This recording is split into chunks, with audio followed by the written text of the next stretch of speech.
नमस्कार श्रोते हो.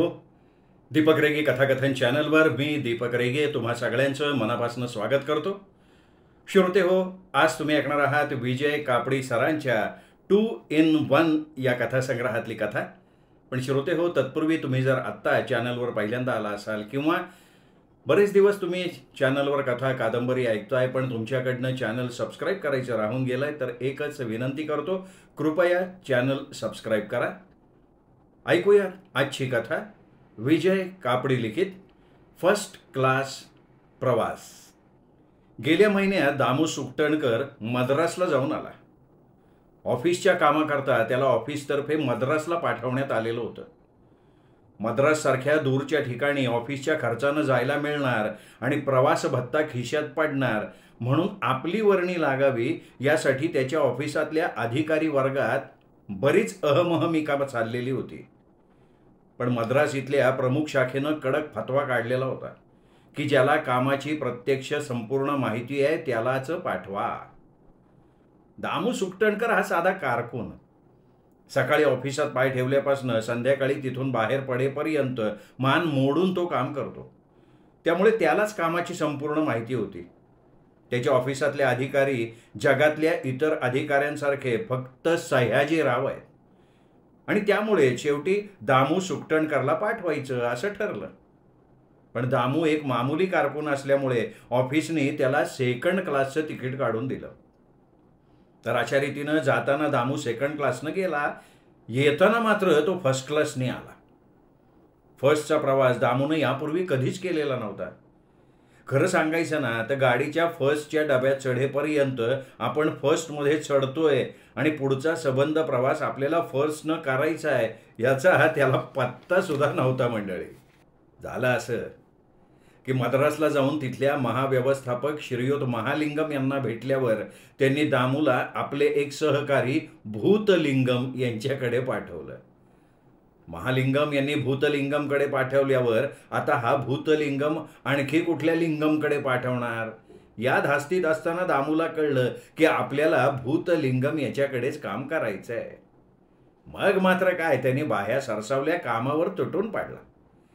दामूच्या स्वभावाचं एक वैशिष्ट्य असं की त्याला कुठल्याही कामाचा आ वासून उभा राहिलेला राक्षस आडवा करायला फार आवडतं. मुंबईहून ज्या खास कामाकरता तो मद्रासला मुद्दाम आला होता ते काम त्याने 8 दिवसात संपवून टाकलं आणि तो मुंबईच्या परतीच्या प्रवासाच्या तयारीला लागला सुद्धा. मद्रासमधल्या त्याच्या वास्तव्याकरता त्याची लॉजिंग बोर्डिंगमध्ये व्यवस्था करण्यात आली होती. तिथल्या खोलीची चावी त्याने तिथल्या मॅनेजरच्या हवाली केली आणि आपली प्रवासी बॅग आणि ब्रीफकेस मॅनेजरच्या केबिनमध्ये ठेवून तो चिंतातूर मुद्रा करून बसलेला होता. त्याच्या चिंतेचं कारण एवढंच होतं की त्याला मुंबईला घेऊन जाणारी मद्रास दादर एक्सप्रेस ठीक 9:30 वाजता सुटणार होती आणि घड्याळात वाजले होते 8:30 आणि त्याचं सेकंडचं तिकीट काढून देणाऱ्या प्रवासी कंपनीनं अद्याप त्याच्या हातावर तिकीट ठेवलंच नव्हतं. तेवढ्या टेलिफोनची घंटी वाजली. मॅनेजरनं फोन घेतला आणि पुढच्या क्षणी दामूच्या हातात ते यंत्र देत तो म्हणाला, ते आपका कॉल आहे जे बोलो. दामूनं कानाला यंत्र लावलं आणि त्याच्या कानावर जे शब्द आदळले त्याचा मतितार्थ एवढाच होता की प्रवासी कंपनीचा प्रतिनिधी लॉजवर येण्याच्या ऐवजी त्याला मद्रास स्टेशनच्या फलाटावर भेटणार होता आणि तिथेच त्याचं तिकीट त्याच्या सुपूर्द करणार होता. दामूनी ही नवीन व्यवस्था ऐकताच विचारलं की अहो, पण तुमच्या या प्रतिनिधीला स्टेशनवरच्या गर्दीत मी ओळखणार कसा? ओ माशा, ते आमचं प्रतिनिधी असतंय का नाही, ते लाल रंगाचा मुक्त वापर करतोय बघा. त्यानं लाल रंगाचा शर्ट पॅन्ट, लाल रंगाचं बूट आणि लाल रंगाचं टोपी चढवलेलं असतंय बघा डोक्यावर. तो का नाही फलाटाच्या प्रवेशद्वाराजवळ तुमचं वाट बघत उभं असतंय बघा. काय करा तुम्ही, लवकरात लवकर त्याच्याशी संपर्क करा की हो. आणि फोन बंद झाला. मग मात्र अधिक वेळ न दवडता दामूनं आपलं सामान काखोटीला मारलं आणि तो लॉजच्या बाहेर पडला. रस्त्यावर उभा राहून स्टेशनच्या दिशेनं जाणारी रिक्षा बघायला लागला. पण रस्त्यात एकही वाहन दिसत नव्हतं. वाहनांचा शुकशुकाट बघून त्याने रस्त्यावरच्या एका माणसाला अडवलं आणि वाहनांबद्दल चौकशी करताच तो माणूस एकदम कपाळात भुवया नेत म्हणाला, म्हणजे काय तुम्हाला ठाऊक नसतंय काय? आज आमच्या तामिळनाडूचं मुख्यमंत्री MGR यांचा वाढदिवस असतंय की, आणि त्या वाढदिवसाच्या निमित्त काढण्यात येणाऱ्या मिरवणुकीत सगळं वाहन सामील होणार, त्यामुळे तुम्हाला रस्त्यात एकही वाहन मिळणार नाही की. You may better run. त्याबरोबर बोडकं एवढा एकच उद्गार काढून दामू सामान काखोटीला मारून स्टेशनच्या दिशेनं धूम पळत सुटला. त्याला ती महत्वाची माहिती पुरवणाऱ्या मद्रासी माणसाचा मात्र कुठल्या तरी भारतीय भाषेत आभार व्यक्त करण्यासाठी बोडकं म्हणतात असा समज झाला. इकडे दामू हास्य उश्य करत घाम गाळत स्टेशनवर पोहोचला तेव्हा 9:30 वाजायला अवघी 5 मिनिटं बाकी होती. आता दामूला त्याचं तिकीट घेऊन त्याची वाट बघत उभ्या असलेल्या त्या प्रवासी कंपनीच्या लाल्याला शोधून काढायचं होतं. डोळे भिरभिरवत त्यांनी सभोवताली बघून घेतलं, पण तो हरामखोर प्रतिनिधी कुठे दिसतच नव्हता. आता 4 मिनिटात गाडी सुटणार होती की. तेवढ्यात शेंदूर फासलेल्या मारुतीसारखा दिसणारा एक माणूस आपल्या दिशेनं धावत येत असलेला त्याला दिसला. दामूचा जीव भांड्यात पडला. त्याला आपल्याकडे यायला वेळ लागेल म्हणून मग दामू त्याच्या दिशेनं धावत सुटला. परिणामी काही क्षणात ते दोघं एकमेकांवर आदळायच्या घाईत आले. अरे तिकीट किधर है भाई, किधर गया था तुम झक मारने को. दामूनं आपला संताप व्यक्त केला. पण त्या लाल्याने तो फारसा मानावर न घेता त्याच्या हातावर तिकीट ठेवलं आणि धापा टाकत म्हणाला, आप अभी भागो जी, गाडी अभी छुटेगा नाही. त्याच्या आदेशाप्रमाणे दामूनं एकदम घुमजाव केलं, तोंड फिरवलं आणि तो गाडीच्या दिशेनं पळत सुटला. तेवढ्यात गार्डनं फी करून शिट्टी वाजवली, गाडी हलली. दामूनं मग जीवाच्या आकांतानं 2-4 ढांगात गाडीचा डबा गाठला आणि हातातलं सामान डब्याच्या दारात फेकून देत तो आत चढला. कसंही करून शेवटी आपण गाडी गाठली या सुखद विचारानं तो कपाळावरचा घाम पुशीत असताना आतल्या बाजूनं तिकीट तपासनीस म्हणजे कंडक्टर त्याच्या समोर येऊन उभा राहिला. कपाळाला आठ्या चढवत म्हणाला, Y have you gone here, this is first class. आपण गडबडीत होतो त्यामुळे चुकीच्या डब्यात चढलो.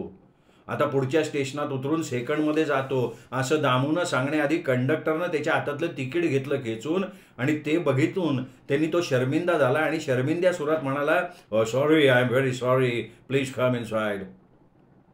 आणि तो मोठ्या अदबीनं दामूला घेऊन आला आतल्या बाजूला. आतल्या भागात 6-7 छोटी छोटी कंपार्टमेंट होती. प्रत्येक कंपार्टमेंटला दोन्ही बाजूनं बाहेर येणारी दारं होती.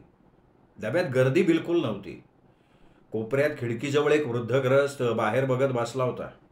बसायचे बाक प्रशस्त होते. त्या बाकावर जाड जाड गाद्या टाकण्यात आल्या होत्या. मागच्या बाजूला मान टेकवण्याच्या जागी सुद्धा एक जाड गादी होती. दामू त्या मौशार गादीवर बसला. व्हॉट्स युअर नेम, कंडक्टरनं प्रश्न टाकला आणि आपल्या जवळचा चार्ट उघडला आणि दामूनं माय नेम इज दामोदर निळकंठ सुकटणकर असं म्हणण्याच्या आत चार्टवरच्या एका नावासमोर फुली टाकत कंडक्टर म्हणाला, ओ यू आर मिस्टर धुरोत, श्रीकांत घोरोत. घोरोत, फनी नेम. दामूच्या डोक्यात स्वच्छ प्रकाश पडलेला होता. त्या प्रवास कंपनीच्या लाल्याने आपल्याला आपलं सेकंड क्लासचं तिकीट देण्याऐवजी गडबडीत आपल्या हातावर त्या कोणा श्रीकांत घुरुतचं फर्स्ट क्लासचं तिकीट ठेवल्याचं त्याच्या लक्षात आलं. पण आता वेळ मारून द्यायला पाहिजे होती, कारण ते तिकीट आपलं नाही, आपण श्रीकांत घुरुत नसून दामू सुकटणकर आहोत असं सांगितलं तर कंडक्टर त्याला ताबडतोब हरकत घेणार. मग त्याची समजूत पटवण्याकरता त्याचे हात ओले करावे लागणार. तेव्हा या प्रवासापुरतं आपण श्रीकांत घुरुत व्हायचं दामूनं ठरवून टाकलं आणि तो त्या फर्स्ट क्लासच्या मऊ गादीवर आरामात बसला. डब्यातल्या त्या मऊ गाद्या, स्वच्छ आरसा, डब्याच्या भिंतीला जोडलेली टेबलं, बूट ठेवण्यासाठी वेगळा स्टँड. फर्स्ट क्लासमधलं ते सगळं वैभव बघितलं दामू हरकला. तेवढ्यात कंडक्टर आत आला. त्यानं दामू पुढच्या स्टेशनवर जो नाश्ता घेणार होता त्या नाश्त्याचे पदार्थ कुठले असतील, दुपारचं जेवण मांसाहारी असेल का शाकाहारी असेल, ही सगळी चौकशी केली आणि त्यासंबंधीची नोंद आपल्या कागदपत्रात करून ठेवली. फर्स्ट क्लासचा हा सगळा जामानिमा, डामडौल आणि रुबाब बघितला दामू प्रचंड खुश झाला. मनातल्या मनात त्या कोणा श्रीकांत घुरुतचे आभार मानून सुद्धा मोकळा झाला. आता आपला मुंबईपर्यंतचा प्रवास अत्यंत सुखाचा होणार याबद्दल त्याच्या शंकेचा किंतु उरलेला नाही. दामूनं मग सकाळच्या धावपळीमुळे आलेल्या क्षीणाचा किंचित परिहार म्हणून मागच्या गादीवर आपलं डोकं टेकवलं आणि डोळ्यांच्या पापण्या जुळवल्या. थोडा वेळ असाच गेला. गाडी उभी राहिली होती. कुठलं तरी स्टेशन होतं. दामू उठला, आपल्या कंपार्टमेंटच्या दाराशी आयटीत उभा राहिला. तेवढ्यात 25शीतला एक तरुण त्याच्यासमोर उभा राहिला आणि म्हणाला, माफ करा, आपण श्रीकांत घुरुत आहात ना? केलं माफ, माझं नाव. पण दामूच्या तोंडून खरे शब्द बाहेर पडायच्या आधी कंडक्टर जवळ आला. त्यामुळे दामूला हो मीच तो श्रीकांत घुरुत असं म्हटल्या वाचून गत्यंतर उरलं नाही. दामू सुकटणकर हा श्रीकांत घुरुत आहे ही गोष्ट दामू सुकटणकरच्या तोंडून काढताच तो तरुण मागे वळला आणि मोठ्यानं हाक मारत म्हणाला, अगं अगं आहेत बरं का, इथेच आहेत ते, इथेच आहेत, आपलीच वाट बघतायत ते. आणि पुढच्या क्षणी दामूच्या पुढ्यात 2 स्त्रिया येऊन उभ्या राहिल्या. त्या 2 स्त्रियांपैकी एक जवळजवळ 70ला टेकलेली वृद्ध स्त्री होती, तर दुसरी 24-25 वर्ष वयाची तरुणी होती. ती वृद्ध स्त्री इतर वृद्ध स्त्रियांप्रमाणे दिसत असल्यानं तिचं सविस्तर वर्णन न करता त्या तरुणीबद्दल बोलायचं झालं तर ती चांगली उंच, गोरी गोमटी, फुगऱ्या गालाची, 2 वेण्या घातलेली सुंदर तरुणी होती. दामूच्या डोळ्यांना तरी ती सुंदर भासली. जगाच्या अंतापर्यंत त्या तरुणीकडे समाधी लावून एकटक बघत राहावं असं दामूला वाटायला लागलं. दामूच्या त्या नजरेला नजर देत आणि किंचित लाजत ती त्या तरुणाला म्हणाली, अरे सरजू, तू उतर बाबा खाली, पुढचं बघते मी, काळजीचं कारण नाही, हा उतर तू. तिच्या तोंडच्या मंजूळ सुरात बिस्मिल्ला खानच्या सनईच्या सुरांच्या कानफटीत मारायचं सामर्थ्य असल्याचा दामूला प्रत्यय आला. दरम्यान ती वृद्ध स्त्री आणि ती सुंदर तरुणी आत कंपार्टमेंटमध्ये शिरली आणि एकदम आवाज चढवत दामूकडे बघत ती तरुणी ओरडली, अगं आत्ते, हेच बरं का ते घुरुत. त्यावर तिची ती आत्ते आणखीन मोठा आवाज चढून विचारती झाली, काय म्हणालीस यांचं नाव? हुडूत? अगं आते, हुडूत नाही ग, हुडूत नाही, हुडूत नाही, घुरुत. असू दे असू दे, हा आलं मला ऐकायला, ओरडतीयस कशाला? आत्या एवढ्या मोठ्यांदा ओरडली की त्या क्षणी गाडीच्या ड्रायव्हरनं मारलेली कर्णकर्कश शिट्टी सुद्धा ऐकू आली नाही. बाबांचं पत्र मिळालं असेल ना तुम्हाला? आपल्या मंजूळ आवाजात त्या तरुणीनं दामूला विचारलं. दामू गोंधळला. आता या प्रश्नाचं उत्तर नेमकं काय द्यायचं?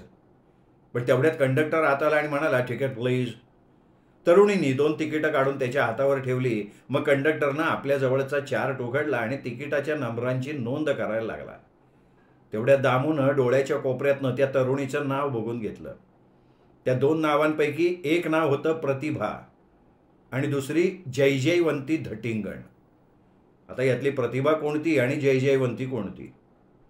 दामूनं मग नावा शेजारचा वयाचा निर्देश पाहिला, पण तेवढ्यात कंडक्टरने चार्टची गाठली घडी आणि तो म्हणाला, मग तुम्हाला नाश्ता काय आणायचा? यांच्याबरोबर आहात ना तुम्ही? त्यावरती तरुणी लाजून म्हणाली, हो, आता मुंबईपर्यंत यांचीच सोबत आहे. आता मात्र दामू चिंतातूर दिसायला लागला. हे प्रकरण आहे तरी काय? आपण या प्रवासापुरते श्रीकांत घुरुत बनलोय खरे, पण या कांठळ्या बसवणाऱ्या आवाजात बोलणाऱ्या वृद्ध स्त्रीचं नातं काय असावं बरं? तेवढ्या त्या तरुणीनं दामूकडे बघत मगाच्या प्रश्नाचा गुगली बॉल पुन्हा एकदा टाकला. बाबांचं पत्र मिळालं असेल ना तुम्हाला? हो मिळालं, पण जरा उशिरा मिळालं, म्हणजे आज सकाळी सकाळी मिळालं. अगो बाई, एवढ्या सकाळी तुमच्याकडे पोस्टमन येतो? हो, सकाळी आला होता खरा. मला वाटतं तो कालची उशिरा आलेली पत्र घेऊन गडबडीत आला होता, त्यामुळे मला पत्र मिळालंय खरं. पण मी काय ते वाचलं नाही, गाडी पकडायच्या गडबडीत राहिलं माझ्याकडनं वाचायचं. वाचलं नाही? मग आत्ता वाचा की. आत्ता कसं वाचणार ना, आत्ता कुठे माझ्याकडे पत्र, ते मी हॉटेलमध्येच विसरलो. हॉटेल? अहो तुमचं घर आहे ना इथे? हो घर आहे, घर आहे. पण एक महत्वाचा फोन करायला मी हॉटेलकडे आलो होतो ना, तेव्हा पोस्टमननी मला बघितलं आणि पत्र देऊन गेला मला तो. पण काय झालं नंतर, ते गाडी पकडायच्या गडबडीत ते पत्र राहिलं ना तिथेच हॉटेलमध्ये. दामू उत्तम फेकाफेकी करायला लागला होता. तुम्हाला बाबांचं पत्र मिळालं नाहीये, मग आम्ही येणार म्हणून तुम्हाला कसं कळलं? खरं म्हणजे मला ते कळलेलंच नाहीये. अहो, ही मी आणि ही माझी आत्या, आम्ही सगळेजण आलो होतो तिरुपतीचा व्यंकटेश्वर बघायला. तो पाहून झाला, पण वडिलांचं काम निघालं म्हणून ते आईला घेऊन मुंबईला विमानाने गेले. आतेला काही विमानाचा प्रवास झेपत नाही म्हणून मग मी आणि आतेनं गाडीनं यायचं ठरवलं. पण एवढ्या लांबच्या प्रवासात आम्ही दोघी बायका म्हणून भीती वाटायला लागली. तर बाबा म्हणाले त्यांचे एक मित्र घुर्रूत, त्यांचा मुलगा म्हणजे तुम्ही बरं का, तो येणार आहे मद्रासहून मुंबईला, त्याची सोबत आम्हाला मिळेल. आणि तुम्हाला या सगळ्या गोष्टीचा पत्ताच नाही आहे. अगं बाई, मग आता काय करायचं? आता काय करणार, आता प्रवास करायचा, दुसरं काय. अहो पण तुम्हाला उगाच आमचा त्रास ना. हे बघा, तुम्हाला काही मी माझ्या कडेवर बसवून तर घेऊन जात नाहीये ना. तेव्हा ईश्य, ती तरुणी गोड लाजली. वा वा वा, छान छान. काय ते? अवे तुमचं ईश्य हो. काय आहे, आजकाल बायका पूर्वीच्या बायकांप्रमाणे असं ईश्य नाही म्हणत ना, त्या चक्क आयला बेला म्हणतात. त्यामुळे तुमचं ईश्य ऐकून मला जरा बरं वाटलं. ईश्य, छान छान छान. काय हो, तुमच्या आत्तेचं नाव काय आहे? दामूनं चतुर प्रश्न टाकला. आत्याचं नाव कळलं की या पुतणीचं नाव कळायला वेळ लागणार नव्हता. अगं आत्ते, तुझं नाव विचारताय काय? गाव? अहो आम्ही मुंबईच्या. अगं गाव नाही ग, नाव नाव. असू दे असू दे, मला तुमचं नाव सांगा, म्हणजे मग मला आपोआप त्यांचं नाव कळेल. अगं बाई, ते कसं काय? अहो मगाशी मी चार्टवर तुम्हा दोघींची नावं पाहिली आहेत ना. तुम्ही तुमचं नाव सांगितलं की राहिलेलं नाव त्यांचं. असं असेल तर मग मी आमची नावं सांगणारच नाहीये तुम्हाला. म्हणजे तुम्हालाच ओळखावं लागेल. सांगा, मी प्रतिभा सरपटवार का जयजयवंती धटिंगण? दामू विचारातच पडला. नेमकं उत्तर द्यायला हवं होतं. चुकून चुकीचं उत्तर तोंडून गेलं तर एवढा वेळ मारलेली छाप वाया जाणार होती. काय असावं बरं हिचं नाव? जयजयवंती धटिंगण का प्रतिभा सरपटवार? शेवटी चतुर चेहरा करत दामू म्हणाला, प्रतिभा सरपटवार. करेक्ट ना? Wrong wrong wrong. ती हसत म्हणाली, काय रॉंग? तुमच्या आत्तेचं नाव प्रतिभा सरपटवार नाही आहे? आत्तेचं नाव प्रतिभा सरपटवारच आहे, पण तुम्ही चुकलात. तुम्हाला वाटलं की माझं नाव प्रतिभा सरपटवार. हो का नाही? खोटं बोलायचं नाही. नाही नाही, अजिबात नाही. अहो तुम्ही आल्या आल्या माझ्याशी इतक्या मनमोकळेपणानं आणि धीटपणे बोलताय की तुमचं नाव धटिंगण असणार हे केव्हाच ओळखलं होतं. काय बरोबर आहे का नाही? जय जयवंती धटिंगण. बाजू उलटवण्यात ना दामू पटाईत होता. ईश्य, वा वा वा, छान छान छान. अगं हे गप्पा मारायला वेळ आहे बरं पुष्कळ, आधी सामान लाव की नीट. आत्ते ओरडली. जयजयवंती उठून उभी राहत म्हणली, लावते. हा हो, नाही नाही, तुम्ही बसा ना, तुम्ही बसा, मी लावतो ना सामान. दामूही उठून उभा राहिला आणि नेमक्या गाडीच्या ड्रायव्हरला त्या क्षणी काय लहर आली देव जाणं. त्यांनी गाडी त्या क्षणी एकदम उभी केली. त्याचा परिणाम एवढाच झाला, जयजयवंतीचा तोल गेला आणि ती स्वतःला सावरत असताना तोल गेलेल्या दामूच्या बाहूपाशात अडकली. अगा अगा, हाळो की ग हाळो. काय बाई आजकालची कार्टी अवखळ. आत्ते ओरडली. ती ओरडली खरी, पण दामू आणि जयजयवंतीला आत्तेचं ओरडणं ऐकूच गेलं नाही. आत्तेच्या किंचाळण्यामुळे खिडकीशी बसून डोलक्या घेणारा तो वृद्ध ग्रहस्थ मात्र दचकून जागा झाला. रागारागानं आत्तेकडे बघायला लागला. दरम्यान दामू आणि जयजयवंती एकमेकांपासून विलग झाली. जणू काही झालंच नाही अशा थाटात मग जयजयवंतीच्या मदतीनं दामू बॅग, पिशव्या इत्यादी सामान लावायला लागला. सगळं सामान लावून झाल्यानंतर दामू खाली बसला. तेवढ्यात आत्ते ओरडली, ती पेटी तिथे का ठेवली आहे? इथे ठेव. मग तिथली पेटी इथं ठेवण्यात आली. एवढं सगळं होतंय ना होतंय तोच नाश्ता घेऊन पोरे आला. त्यांनी आधीच दिलेल्या ऑर्डरप्रमाणे डब्बल वडा सांबाराच्या प्लेट्स आणि गरम छोटेसे कॉफीचे थर्मास आले. वडा सांबारातला वडा थोडासा शिळा लागला आणि सांबाराला कसला तरी धुरकट वास येतोय अशी कुरकुर करत आतेनं वडा सांबार पोटात ढकलला. दामूनं मात्र वडा सांबार मिटक्या मारत मारत आणला. जणू काही मुर्गी मसाला, रोल्ड इन ऑमलेट या ग्रँड रोड स्टेशन जवळच्या A1 हॉटेलातल्या पदार्थाची चवच त्या वडा सांबारला आलेली होती. दरम्यान गाडी सुरू झाली. आपण पत्ते खेळूया का ग? आत्तेनी ओरडून विचारलं. खेळूया की. जयजयवंतीनं ओरडून तिला उत्तर दिलं. तुम्ही येता पत्ते खेळायला?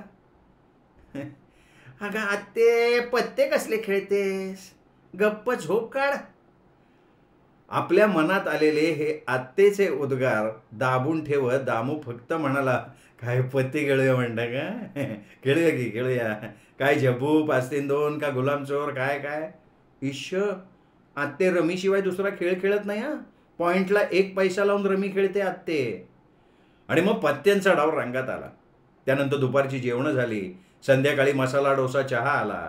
रात्री 8:30च्या सुमाराला जेवणं झाली. मधल्या वेळात शेंगदाणेवाला, पेरूवाला, काकडीवाला यांना खिडकीजवळ बोलवून त्यांच्याकडनं खरेदी झाली आणि ते पदार्थ पोटात गेले. आणि एवढ्या अनुभवानंतर प्रवास कसा करावा असा प्रश्न दामूला कोणी विचारला तर त्याचं उत्तर त्याने आयटीत दिलं असतं की प्रवास जयजयवंती धटिंगणसारख्या तरुणीबरोबर काहीतरी सारखं खात खात तोंड हलवत हलवत करावा आणि बरोबर तिची आत्या नसेल तर प्रवास जास्त चांगला होईल. रात्रीची जेवणं उरकल्यानंतर झोपायची वेळ आली. त्या कंपार्टमेंटमधल्या 4 बर्थपैकी खालच्या 2 बर्थ्सवर वृद्धांनी आणि वरच्या बर्थवर तरुणांनी झोपायचं असं आपोआपच कोणी न ठरवता ठरलं. त्याप्रमाणे हे 4 प्रवासी पथारी पसरून आडवे झाले. कंपार्टमेंटमधला दिवा मालवला गेला. मंद प्रकाश देणारा निळा दिवा लावण्यात आला. अशा तऱ्हेनं एकंदरीत आनंदात सुखासमाधानात प्रवासातली रात्र सुरू झाली. पुढं गाडी वेगात चाललेली होती. पाळण्यातलं कुक्कुळं बाळ स्वतःच्या नकळत झोपी जावं त्याप्रमाणे दामू झोपी गेला. दामूला जाग आली तेव्हा आपल्या खांद्याला धरून कोणीतरी जोरजोरात आपल्याला हलवतंय असं त्याला आढळून आलं. उखळी सांध्यातनं आपला खांदा निसटला तर काय घ्या असा विचार करून झोप झटकून दामू उठून बसला. समोर बघायला लागला तर जयजयवंती समोर उभी होती.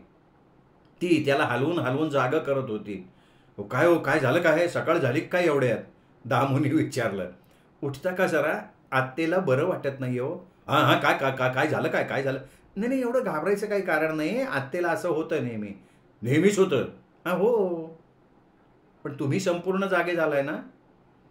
तिचं काय आहे ना, तिच्या कानाचं झालं होतं मागे ऑपरेशन. तिच्या कानाच्या दोन्ही पाळ्या डॉक्टरांनी कापून अशा बाजूला ठेवून दिल्या होत्या. आपल्या उजव्या बाजूला बघत दामू म्हणाला, काय काय म्हणताय काय? मग तुम्ही जरा उठून खाली या ना प्लीज. तुम्हाला उगाच आमचा त्रास होतोय ना. दामू उतरला खाली. चुरचुरणाऱ्या डोळ्यांनी त्याने आपल्या मनगटी घड्याळात बघितलं. रात्रीचे 12:30 वाजले होते. काय सांगत होतात तुम्ही? हां, तर तिच्या कानाच्या पाळ्या कापून बाजूला ठेवल्या होत्या. अरे बापरे, म्हणजे त्यांना कानच नाहीत का काय? तरीच त्यांना कमी ऐकू येतोय. पण त्यांना कान नाही येत ना, मग ते चष्मा कसा लावतात? तसे कान आहे तो, ते शिवून टाकले डॉक्टरने. पण कानाच्या ऑपरेशनमुळे तिच्या मेंदूची एक शीर कुठेतरी कापली गेली. त्यामुळे तिला कधी जास्त तासांचा प्रवास झाला की एकदम नर्वस वाटायला लागतं.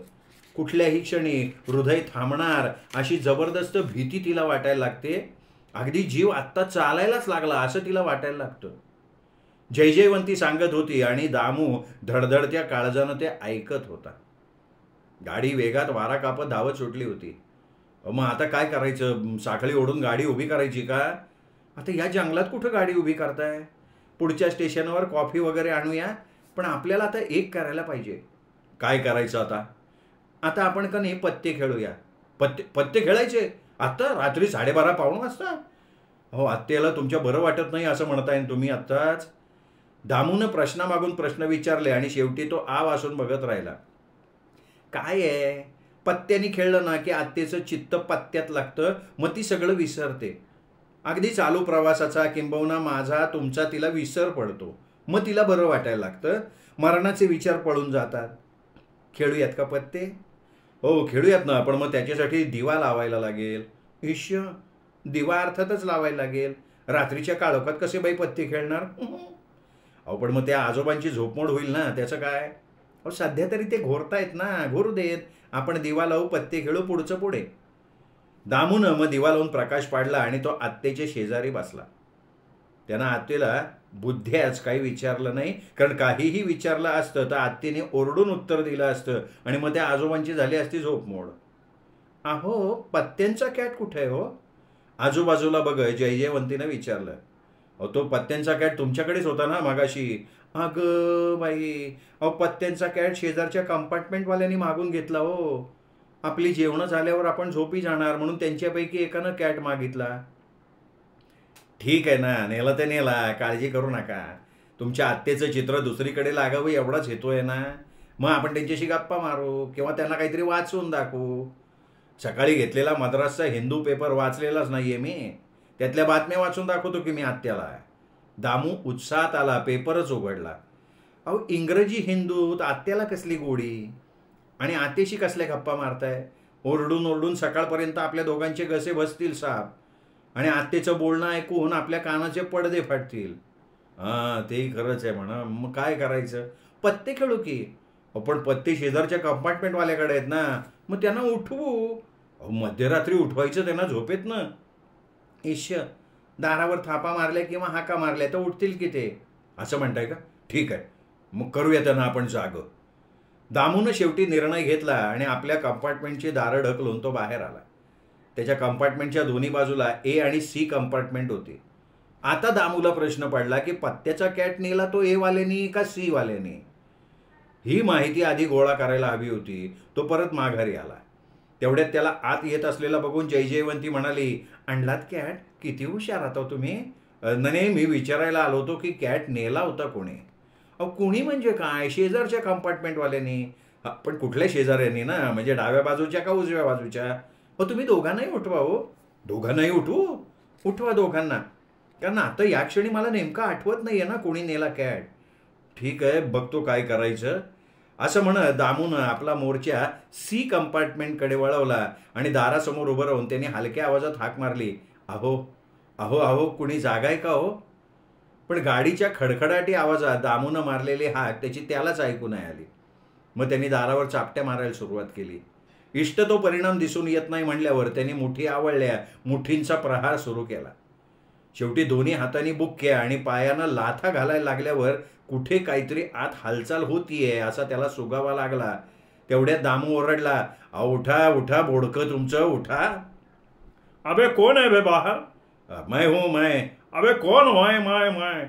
अबे तेरा बाप. जिभेवर आलेले शब्द गिळले आणि दामू म्हणाला, मैं हूं तुम्हारा बाजू का कंपार्टमेंट वाला. क्या काम है बे. दरवाजा खोल ना बे, प्लीज बे. कुणीतरी आतला माणूस दरवाजाजवळ आला. पण तेवढ्यात दुसऱ्या कोणाचा आवाज आला, अरे दरवाजा मत खोल भाई, आजकल गाड़ी में डाके पड़ते, कोई चोर और होगा. नहीं रे बाबा, मैं चोर नहीं, मैं साप हूँ साप. साप आहे, साप आहे, कहाँ है साप. आतनं अजून एक जण किंचाळला. तेवढ्यात कडी काढल्याचा आवाज आला आणि दोन दारात अवघी 6 इंचाची फट ठेवून आतल्या माणसानं रागानं विचारलं, क्या हो गया रे, शोर क्यों मचाता. अहो ती म्हातारी होती ना आमच्या बरोबर. होती म्हणजे ती आहे, तिला बरं वाटत नाहीये, प्रकृती ढासळली आहे तिची एखाद्या बुरुजाप्रमाणे. मग त्याला आम्ही काय करणार हो. नाही, तुमच्याकडे पत्त्याचा कॅट आहे ना आमचा. नाहीये. तुम्ही मगाशी घेतला होता ना. नाही. असं म्हणून खाडदेशी दार बंद झालं. दामूनं आपलं नाक जडदेशी मागं घेतलं म्हणून, नाही तर 2 दारात ते चांगलं चिमटलं गेलं असतं. मग दामूनं पुन्हा थाप मारण्यासाठी हात उगारला. तेवढ्यात त्याच्या कानावर पुढचे शब्द आले, हिला म्याडच दिसतंय येडं. एकदा म्हणतो म्हातारीची तब्येत बिघडली, लगे म्हणतो पत्त्याचा कॅट कुठे, कशाला मेळ आहे का. तुम्हाला सांगतो नक्की दारू पिलेला असणार आहे तो. दामूनं सी कंपार्टमेंटवाल्याचा नाद सोडला. तो ए वाल्याकडे वळला. अरे कोण आहे. दामूनं दारावर मारलेल्या थापांना यश मिळालं. आधी दरवाजा उघडा हो, दामू जरबेच्या स्वरात म्हणाला. ए कंपार्टमेंटवाले जरा धाडसी दिसले, कारण त्यांनी सी कंपार्टमेंटवाल्याप्रमाणे अधिक चौकशी न करता दार उघडलं आणि विचारलं, क्या हो गया भाई, क्यों बोंब मार रहे हो. काय आहे, आमच्या डब्यातली एक वृद्ध बाई आजारी आहे. मग आम्ही काय करायचं त्याला. नाही, तुम्ही मला आमचा पत्त्याचा कॅट द्या ना. पत्त्याचा कॅट घेऊन तुम्ही काय करणार. पत्ते खेळणार. आता म्हणलं ना बाई डब्यातली आजारी आहे तुमच्या. माय ना. अरे तोंड वर करून हो म्हणताय राव, लाज बीज वाटते का नाही तुम्हाला. बाई आजारी आणि तुम्ही पत्ते खेळतोय. अहो त्या आजारी बाई बरोबर पत्ते खेळणार आम्ही, तेच त्यांच्या आजारावरचं औषध आहे. अगायो, आजारावरचं औषध पत्ते खेळणं, हिला कमाली. कुठल्या वैद्यकीय शास्त्रात सांगितलं भाऊ हे, ॲलोपॅथी, होमिओपॅथी का पायथ्या गोरस. तो माणूस रात्री 1:30 वाजता उगाचच खोलात शिरत होता. दयेची याचना करताना चेहरा करतात ना, तसा केविलवाणा चेहरा करत दामू म्हणाला, आता कृपा करा, पत्त्याचा कॅट द्या. तुम्हाला हवी असलेली सगळी माहिती सकाळी दिली तर नाही चालणार का. आणि मग पत्त्याचा कॅट घेऊन सोने लुटुनी मोरू परतुनी आलाप्रमाणे आनंदित होत दामू परतला. ताबडतोब रमीचा डाव चालू झाला. दामू आणि जयजयवंतीचं पत्त्यात लक्ष लागत नव्हतं, कारण झोप सारखी डोळ्यावरून आदळत होती. डोळ्यांच्या पापण्या आपोआप मिटत होत्या. प्रतिभा ते मात्र ताज्या तावाने दिसत होत्या. त्यांची डावामागून डावात रमी लागत होती. शेवटी भली मोठी जांभई देत दामू उठला, म्हणाला, मी जरा बाहेर जाऊन येतो, तुमचं चालू दे. दामू बाहेर आला. मधल्या वाटेत जमिनीवरच त्याने लोळण घेतली. क्षणार्धात दामू झोपी गेला. पण झोपी गेलेल्याला जागा व्हायला वेळ नाही लागला. दामू जागा झाला तेव्हा जयजयवंती शेजारी बसून त्याला गदा गदा हलवून जागा करत होती. आता कुठला खेळ खेळूया म्हणते तुमची आत्ते? तुमच्याकडे 8 आणे आहेत का हो? काही छापापाणी खेळताय? वा वा वा, खेळा खेळा. अहो स्टेशन आलंय, गाडी उभी आहे, आत्तेला कॉफी पाहिजे म्हणून खाली उतरली आहे. कॉफीवाल्याकडनं कॉफीचा ग्लास घेऊन आत्तेकडे दिला. आत्तेनी तोंडाला लावला. तेवढ्यात माझ्याकडे 10 रुपये आहेत, मूड नाही आहे, म्हणून त्या कॉफीवाल्यानी आत्तेच्या तोंडाला लावलेला ग्लास ओढून घेतलाय. तेवढ्यात दुसऱ्या कोणीतरी कॉफी मागितली. तो ग्लास तो त्याला देऊन मोकळाही झाला. असं केलं त्याने? एवढा हरामखोर माणूस. आज मानवता म्हणून शिल्लक राहिलेली नाही, साधी माणुसकी शिल्लक राहिलेली नाही. तुम्हाला सांगतो मिस धटिंगण, भारताला भवितव्य नाही. अहो भारताच्या भवितव्याचं जाऊ द्या, पण आतेला कॉफी मिळणार का नाही? तुम्ही जागे व्हा ना, काहीतरी काय बडबडताय? दामू उठून बसला आणि म्हणाला, मी जागा आहे, पण भारताला भवितव्य नाहीच आहे. अहो सुट्टे पैसे सुद्धा नाही आहेत, काय करणार? थांबा मी बघतो. असं म्हणत दामू उठला. त्याने आपला शर्ट आत कंपार्टमेंटमध्ये आयटीत हँगरला लावून टांगून ठेवला होता. शर्टच्या खिशातली मोड घेण्यासाठी त्याने आपल्या कंपार्टमेंटचं दार धाडदिशी उघडलं. मोठा आवाज झाला आणि आश्चर्य घडलं. काय झालं काय झालं म्हणत आतली माणसं अंगावरच्या पांघरुणासह उभी राहिली. वरच्या बर्थवरचा एक जण घाबरून खाली पडला. आपण गडबडीत आणि झोपेच्या डोळ्यात आपल्या बी कंपार्टमेंटऐवजी दुसऱ्याच कंपार्टमेंटचं दार उघडल्याचं दामूच्या लक्षात आलं. तो विलक्षण लाजला. Sorry to disturb you again folks, very sorry. धाडदिशी त्याने दार लावून टाकलं. काही क्षणात तो आपल्या कंपार्टमेंटसमोर उभा राहिला. दार उघडून आत जाऊन त्याने अंगावर शर्ट चढवला. मुख्य दाराच्या दिशेने निघाला. खाली फलाटावर उतरून त्यांनी मोड देऊन एक कॉफीचा कप आत्तेच्या हातात दिला. तेव्हा आत्तेनं मोठ्या प्रेमभऱ्या दृष्टीनं त्याच्याकडे बघत कॉफी संपवली. दामूनं घड्याळात बघितलं. 3:15 वाजले होते. म्हणजे छानपैकी झोपेचं खोबरं झालेलं होतं. तो आत आला. आत्तेच्या शेजारी बसून त्यांनी मान टेकवली, डोळे मिटून घेतले. 5 मिनिटात कोणाच्या तरी किंकाळीने तो जागा झाला. पाहते येता आत्ते त्याच्या कानात ओरडून सांगत होती, माफ करा, तुम्हाला बराच त्रास दिला नाही का मी? माफ करा. दानूनं मग झोपेतल्या झोपेत आत्तेला माफ करून टाकलं.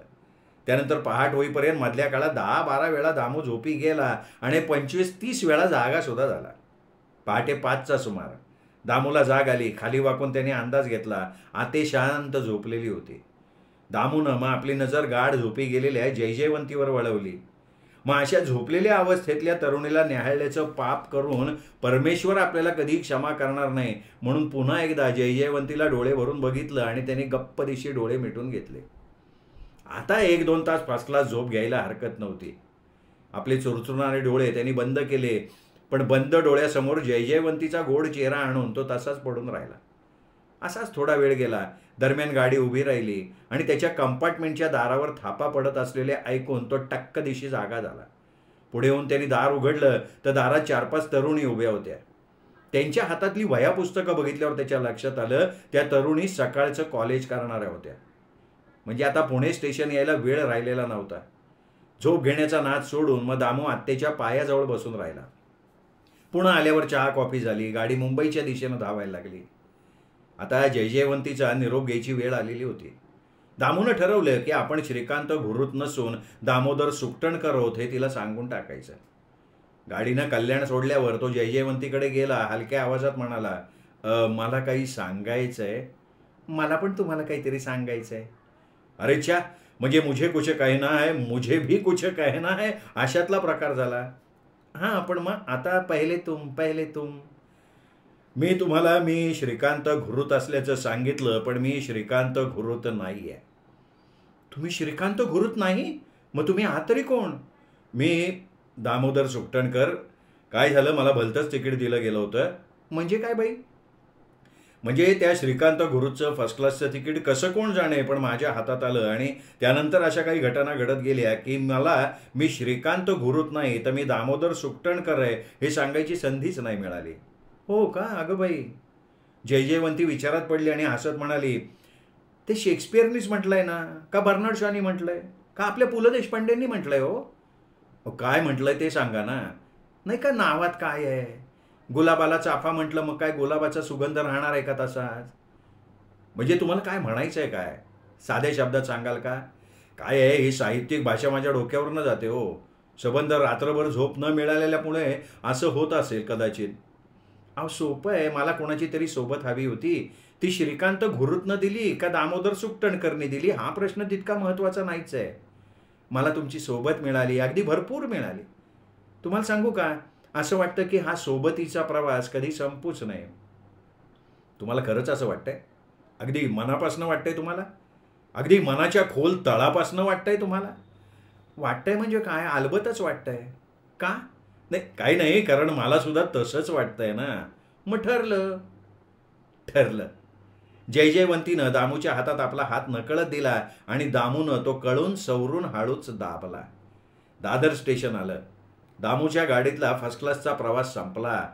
पण जयजयवंती धटिंगण बरोबरचा पुढच्या आयुष्यातला फर्स्ट क्लासचा प्रवास नुकताच सुरू झालेला होता. दामू आणि जयजयवंती इतर सामानासह आणि आत्तेसह दादरच्या फलाटातून बाहेर पडली.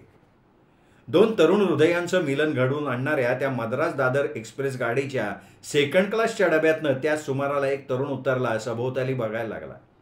आपली वाग्दत्त वधू सुलभा फर्स्ट क्लासच्या डब्याशी उभी असलेली बघताच तो अतीव समाधानानं हसला. झपझप पावलं टाकत पुढे गेला. त्यांनी सुलभाच्या खांद्याला स्पर्श केला. अरे तू होतास कुठे? मी तुला कधीपासून शोधतीये. सगळे फर्स्ट क्लासचे डबे विंचरून काढले मी, सुलभाने सांगितलं. अगं मी फर्स्ट क्लासमधनं आलोच नाही, मी आलो सेकंड क्लासने. सेकंड क्लासमधनं आलास? अरे पण का? कपाळावर आठ्या चढवत सुलभानं विचारलं. काय झालं, तसं मी फर्स्ट क्लासचं तिकीट काढलं होतं, पण निघायच्या आदल्या दिवशी संध्याकाळी बाबांचं पत्र आलं. त्यांच्या कोणा एका मित्राची मुलगी आणि त्यांची वृद्ध बहीण मद्रासहून मुंबईला येणार होते म्हणे. त्यांना माझी सोबत हवी होती. ती मुलगी म्हणे महाबडबडी आणि गळे पडू. ती म्हातारी चमत्कारी. सबंध रात्रभर ती जागी राहणार आणि पत्ते कुटत बसणारी आहे म्हणे. असल्या महाभयंकर बोर कंपनीबरोबर येणार कोण? मग मी काय केलं? तिकीट कॅन्सलच केलं. नाही ग, तेवढा वेळ कुठे होता. म्हणून मी ज्या प्रवासी कंपनीतर्फे फर्स्टचं तिकीट काढलं होतं त्याच्या प्रतिनिधीकडून मी कोणा एकाचं सेकंडचं तिकीट घेतलं आणि माझं फर्स्टचं त्याला गाडी सुटायच्या क्षणी द्यायला सांगितलं. रात्री व्यवस्थित झोप घेतली मी सेकंडमध्ये. आता तुझ्याबरोबर मुंबईत भटकायला अगदी ताजा तवाना झालेलो बरं का मी. आणि मग श्रीकांत घुरुत आणि त्याची वाग्दत्त वधू सुलभा असं आणखीन एक जोडपं दादर फलाटातून बाहेर पडलं. श्रोते हो, कापडी सरांची ही कथा तुम्हाला नक्की आवडली असेल. त्यामुळे हा व्हिडिओ लाईक करा. ही कथा आपल्या मित्रपरिवारात नातेवाईकात शेअर करायला काहीही हरकत नाही. आणि मुख्य म्हणजे चॅनल सबस्क्राईब करायचं राहिलं असेल मित्रांनो, तो चॅनल मात्र सबस्क्राईब करा. पुन्हा भेटूयात अशाच कथांसह. तोपर्यंत नमस्कार श्रोते हो.